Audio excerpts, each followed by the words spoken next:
Queridos, graça e paz. Desejo que Deus esteja abençoando o seu coração, Deus esteja abençoando a sua vida. Iniciamos um novo ano, o ano de 2022, e muitas coisas nos esperam esse ano, curiosidade a respeito do que Ele nos reserva. Com certeza haverão momentos bons e momentos que não parecem ser tão bons assim. Então a vida nos reserva esses momentos de surpresa, mas podemos ficar tanto apreensivos como esperançosos, e às vezes esperançosos demais, e aí então ficamos desapontados com as nossas expectativas, ou então preocupados demais e vivemos ansiosos em tempos que deveríamos estar tranquilos. Hoje eu gostaria de ler um texto da Palavra de Deus, estudar com vocês a respeito de algo que Deus fala a respeito da nossa existência, do que nós somos nas mãos deles.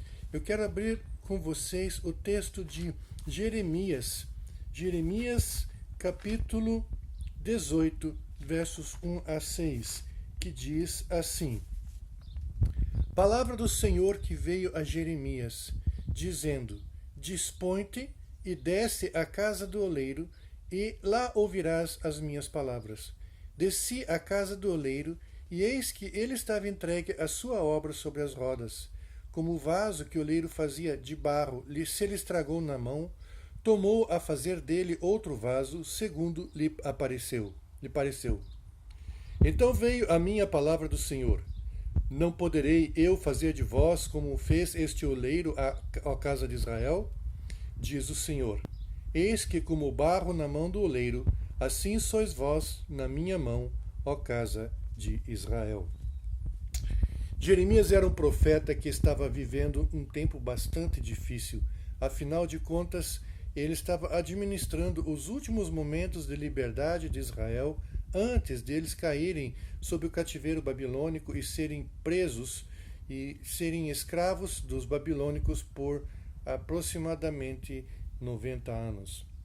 Foram tempos difíceis, tempos de muitas mortes, tempos de batalha, tempos de crises, e um povo de coração endurecido que não queria se arrepender das suas rebeliões contra Deus, e por isso mesmo Deus falava com eles de uma maneira dura e pesada. Bem, entre essas profecias que Jeremias pronunciou, teve essa, que Deus o levou para um lugar onde um oleiro trabalhava no barro, girando ele num torno, um prato redondo, uma roda, e ali formando um vaso, como é uma cena bem conhecida. Já muitos viram vídeos de pessoas fazendo barros por esse processo. E ali então o vaso de repente quebrou e o oleiro simplesmente esmagou o barro novamente e iniciou a tarefa. Assim veio a palavra de Deus dizendo: como o oleiro pode fazer o que bem entende com o barro, assim Deus também pode fazer o que bem entende conosco. Essa mensagem, ela traz, entre outras coisas, a ideia de que não é a respeito de nós, não é a respeito da nossa vida, nós não somos o centro e a razão das coisas, mas Deus, os seus planos.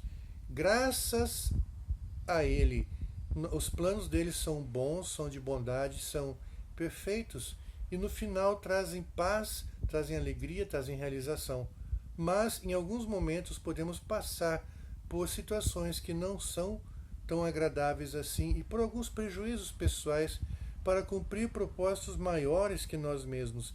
E nós precisamos, como cristãos, entender isso, que Deus não é um gênio da lâmpada mágica, pronto a satisfazer os nossos menores desejos, os nossos caprichos, mas Ele é um Deus soberano, com planos e propostas que vão além dos nossos interesses imediatos. Eu quero contar a história, um testemunho a respeito de uma família que eu visitei recentemente, amigos meus, e uma história que me impactou muito. Afinal de contas, essa história mostra exatamente isso que eu acabei de falar, de que Deus é soberano para todos os propósitos. Aproximava-se o Natal de 2020. Os preparativos para os festejos do fim de ano estavam a todo vapor para uma família da pequena cidade de Presidente Getúlio, em Santa Catarina. Boa parte da família morava em casas na mesma rua, por isso os contatos eram mais frequentes e o convívio mais intenso. Naquele final de ano, reinava harmonia no seio da família. Pequenas desavenças, coisas que sempre acontecem no convívio familiar, foram perdoadas e todos desfrutaram daquela unidade familiar típica daqueles que têm o seu coração rendido a Jesus. A vovó da família teve um sonho em que um caminhão estacionava em frente à sua casa e descarregava vários caixões funerários. No interior deles, muita lama. Ela ficou se perguntando: o que seria isso? Falaram para ela que orasse e descansasse em Deus. Então, faltavam 8 dias para o Natal e uma pesada nuvem pairou sobre um morro próximo. Chuvas torrenciais amoleceram a terra, que despencou de súbito sobre a cidade, arrastando e destruindo tudo em seu caminho. Daquela família, pelo menos 3 casas foram varridas pela enxurrada. Ficou o chão limpo, mais nada. 9 pessoas daquela família morreram naquela noite, incluindo a vovó e uma criança de 5 anos. Meu amigo e antigo colega de quarto no seminário pertence a essa família. Fomos visitar a ele e a sua irmã nesse final de ano, aqui perto de Blumenau. Lágrimas foram derramadas, mas em nenhum momento houve qualquer sinal de amargura ou revolta contra Deus. Eles moram ainda no local do acidente e, graças ao seu esforço, o lugar se transformou num cenário aprazível e pacífico. O resultado dessa experiência dolorosa foi uma família ainda mais unida e ainda mais achegada a Deus, de quem recebem forças para prosseguir com a vida. Em todo o tempo senti a presença de Deus e o amor do Pai a transbordar nos corações. Isso muito me impactou. Calei todas as frases decoradas que as pessoas dizem para quem está em luto.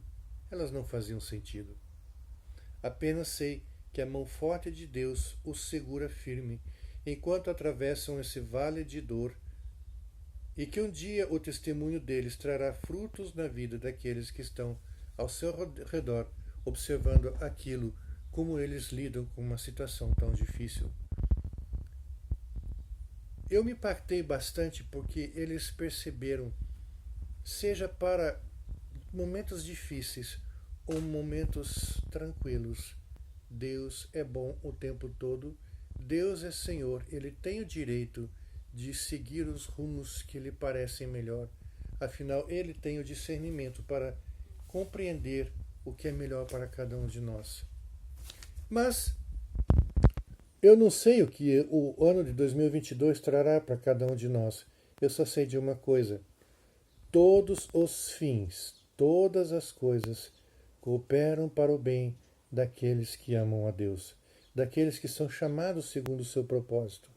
Então, mesmo nos momentos difíceis, nós podemos ter certeza de que Deus é bom, Deus é fiel, Deus é misericordioso e Ele não trata ninguém com injustiça. Baseado então nesse texto e no testemunho que eu acabei de contar, eu quero falar sobre algumas verdades que não podem ser esquecidas. Primeiro, Deus trabalha para estabelecer os seus planos em sua vida. E os planos de Deus não se limitam a você. A sua vida, a sua existência, devem cumprir propósitos que se estendem além da sua vida, do seu conforto e dos seus interesses imediatos. Deus tem um plano maior, um plano que traz vida, cura, salvação e libertação a muitos, mas especificamente que trabalha para a glória de Deus. E o objetivo de nossa existência, se nós somos realmente convertidos, é manifestar a glória de Deus em nossa existência. Mais nada. É manifestar todo o louvor ao Senhor através da nossa existência. Assim sendo, quando nós começamos a entender que nós vivemos por algo maior que nós mesmos, que os propósitos de nossa existência se estendem para além de nós, para coisas muito maiores, Então nós começamos a entender que há sempre bondade nas coisas pelas quais Deus nos permite passar, sejam fáceis ou sejam difíceis. Outra coisa que esse texto nos mostra, assim como o barro não pode reclamar quando alguém o toma do chão e o molda e o queima para que ele seja rígido, assim também nós precisamos entender que a razão de nossa existência não está em nós mesmos, mas está em Deus. É Ele quem nos dá sentido. E sem a presença de Deus em nossa vida, nossa existência é apenas um vazio, uma tentativa louca de achar um motivo para continuarmos existindo. Mas não, nós existimos em função daquele que nos criou. E é Ele que nos dá sentido à existência. E também quando você começa a entender que há propósitos maiores que você mesmo, como o próprio livro de Jó, que conta a história de um homem a quem Deus permitiu passar por sofrimentos terríveis, a fim de que anjos e demônios entendessem que há pessoas que o adoram não pelo lucro imediato, mas simplesmente porque Deus é Senhor e dono de suas vidas, porque é digno de receber nosso louvor, seja fácil, seja difícil. Jó não tinha ideia de que ele estava sendo um instrumento para calar a boca de Satanás. Mas era exatamente isso que aconteceu. Então veja que a sua existência se estende muito mais para além de você. Não seja uma pessoa medíocre que pensa somente nos seus interesses imediatos. A pessoa nobre, ela vive para coisas maiores do que ela mesma.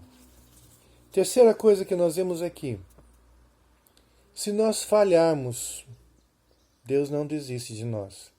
Assim como o oleiro, quando o vaso se arrebentou em suas mãos, ele não pegou e jogou fora o barro no lixo e disse assim, esse barro não presta mais. Ele simplesmente tomou aquilo tudo, amassou e iniciou a obra. Deus não vai desistir de você em hipótese alguma. Ele vai continuar operando maravilhas, operando na sua presença, fazendo com que você seja moldado para um propósito que no final vai fazer você louvar e glorificar a Deus pela beleza dos frutos que resultaram disso. Confie no Senhor, confie na sua bondade, na sua justiça e persevere mesmo nos momentos em que as lutas se intensificam, porque Deus está preparando você para um propósito que se estende para além do mundo em que você vive, daquele mundo pequeno em que muitas vezes nós estamos enclausurados. Mas também uma coisa é verdade, é tolice resistir contra a obra do oleiro. É tolice o barro resistir contra a obra do oleiro. Deixe Deus trabalhar na sua vida. Quanto mais você resistir, tanto mais Deus precisará gastar tempo moldando a sua vida e o seu caráter. Tanto mais sofrido será essa transformação. Deus não desiste dos seus propósitos. Por um lado, isso é uma notícia boa e agradável, porque Ele não joga você no lixo. Por outro lado, também é um aviso. Não resista à obra de Deus em sua vida. Deixe Ele fazer de você o que Ele tem planejado. Ele tem um plano bom. Você vai se sentir realizado em ser útil nas mãos de Deus. E isso lhe trará felicidade. A quarta verdade. Quanto mais rápido, então, nós deixarmos moldar, mais rápido alcançaremos a razão de nossa existência, isso é, seremos felizes. Muitas pessoas tentam definir o que significa felicidade. Para mim, felicidade significa você estar onde deveria estar, ser o que deveria ser e fazer o que deveria fazer. Quando você está nessas três condições, você está cumprindo a razão de sua existência e você é naturalmente feliz. Não existe ninguém que esteja cumprindo o propósito de sua existência que tenha pensamentos de suicídio, de acabar com sua própria vida. Não tem ninguém que, cumprindo a razão para aquilo que foi criado, que não sinta realização em fazer o que faz. Amados, Não tem coisa melhor do que receber a aprovação de Deus para os atos de sua vida. Não existe coisa melhor do que você saber que você cumpriu plenamente o propósito, como disse Paulo, acabei a carreira, guardei a fé, lutei o bom combate. Então, se pensamentos de depressão têm assolado sua vida, pense se você não está se desviando dos propósitos de Deus. Pense se talvez você esteja pensando nos propósitos de Deus. Porque aquele que perder a sua vida por amor de Deus, esse vai achá-la. Aquele que quiser preservar a sua vida, vai perdê-la. Por quê? Porque se nós quisermos preservar a vida dos planos de Deus, nós perdemos a razão de nossa existência. Então, querido, trabalhe para se adaptar à vontade de Deus. Ore e clame, Deus, eu quero aprender a ser aquilo que tu queres que eu seja. Me ajuda a cumprir plenamente o propósito que tu tens para mim. Em quinto lugar, nem sempre entendemos o que Deus faz, mas Ele sempre faz o que é melhor. Eu queria deixar essa palavra para você. Nós estamos iniciando 2022. Eu quero que você entenda que Deus está no controle de todas as coisas. Ele não perde o controle, ele não está tentando adivinhar o que vem pela frente. O futuro, para Deus, é presente. O passado, para Deus, é presente. Deus não vive na sequência do tempo como nós. E Ele tem todas as coisas nas suas mãos. Assim sendo, o dia do seu final neste mundo já é agora para Deus. O dia da sua entrada na glória, na presença de Deus, para Deus já é agora. Deus tem tudo nas mãos. Ele já está lá no teu futuro, como Ele ainda está lá no teu passado e como Ele está no teu presente. E esse Deus que não perde o controle de todas as coisas não é maldoso. Uma das principais forças da fé é acreditar no caráter de Deus. Que Deus não trai ninguém, Deus não prejudica ninguém, Deus não destrói ninguém desnecessariamente. Quando alguém é destruído, é por causa das suas escolhas e não porque Deus assim o desejou. Assim, amado, eu quero te desejar um feliz 2022, sabendo que se a sorte que lhe cair, se o futuro que lhe cair for plano, liso, tranquilo, suave, houver montanhas a galgar, vales a atravessar, sempre Deus estará contigo. Para você fica a promessa: eis que estou convosco, até a consumação dos séculos. Feliz 2022, que Deus esteja sendo sempre a tua segurança, que você cumpra os propósitos do Senhor e seja realizado, mesmo através das lutas e batalhas, como também nos dias de tranquilidade e sossego. Que Deus faça de você bênção na terra e instrumento de salvação para muitos. Eu te abençoo em nome de Jesus. Quero orar contigo. Deus querido, obrigado por essa pessoa que me ouve. Obrigado, Pai, porque o Senhor tem feito uma obra na vida dela e eu peço que continue a fazer. Nós nos entregamos em Tuas mãos para sermos moldados conforme a Tua vontade. Ó Deus, obrigado pelo dom da vida. Obrigado pelo propósito que Tu tens para nós. E nós entregamos, Tu és oleiro, eu sou o barro. Molda-me conforme a Tua vontade, Santo Deus. Nós Te adoramos. Em nome de Jesus. Amém. Deus te abençoe, querido.